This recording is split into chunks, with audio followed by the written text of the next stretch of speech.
I'm going to keep this short because I'm hiding in the maintenance closet and my flashlight is running out. Whatever is in this building is still looking for me. It knows my name. But the worst part, it knows my voice. I took the job at the old Blackwell Municipal Library because the graveyard shift pay was great, and frankly, I needed the silence to study.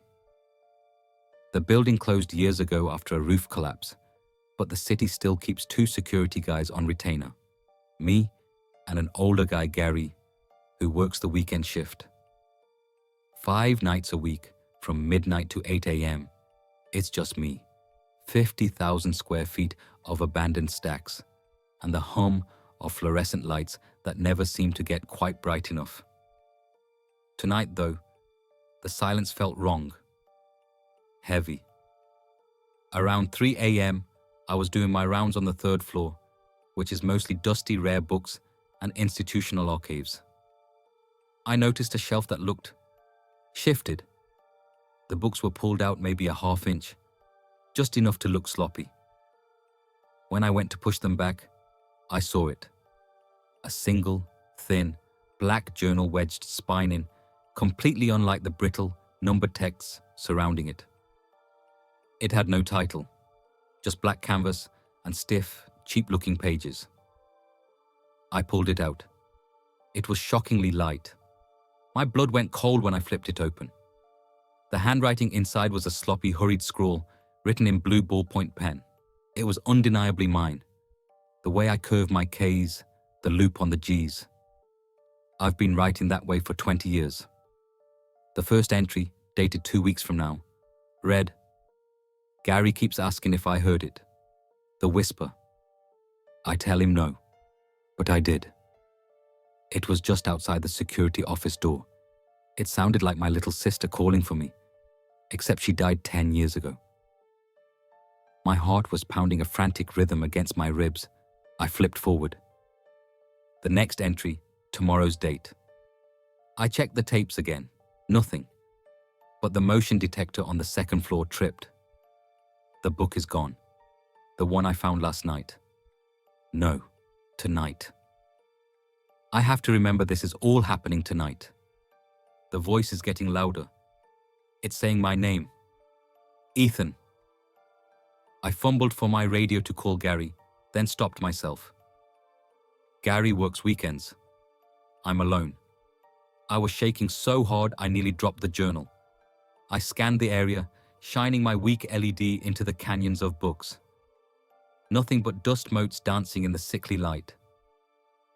I slammed the journal shut and shoved it into the pocket of my coat. I had to get back to the office, check the cameras, something. As I hurried back down the main marble staircase, I heard it, faintly, from somewhere near the lobby. A cough, dry, human. I froze halfway down the stairs, every muscle in my body locked up. I had checked every door. They were all double bolted. "Hello?" I called out, trying to sound firm, but my voice cracked. "Security, identify yourself." Silence. Just the persistent, irritating hum of the old fixtures. I took 2 more steps. Then, the cough came again. Closer.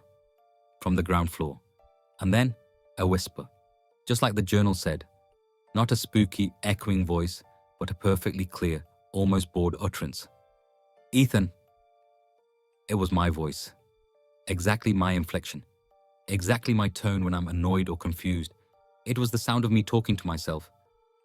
I didn't even try to run to the security office. I didn't want to go anywhere near the front door. I bolted into the nearest cover, the utility corridor near the loading bay, where the cleaning supplies are kept.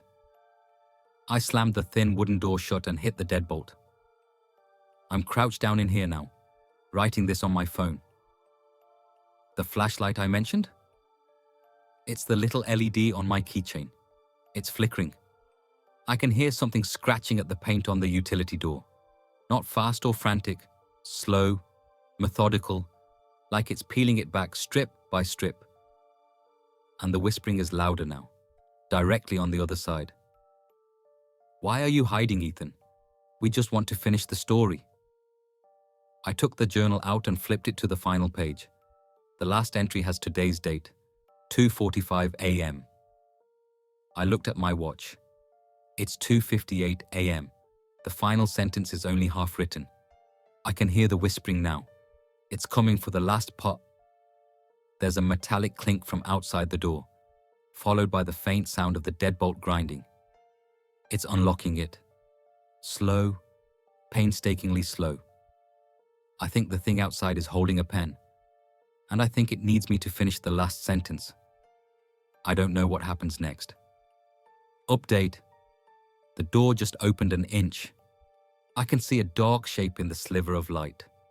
It's tall, and the whispering is so loud now I can feel it vibrating in my teeth. It's not saying Ethan anymore. It's chanting one single word over and over. Right, right, right, right. I'm dropping the phone now and hiding the journal in the ceiling panel. Maybe if it can't find the page, the story stops. If I don't post again, assume I finished the entry. Subscribe for more stories.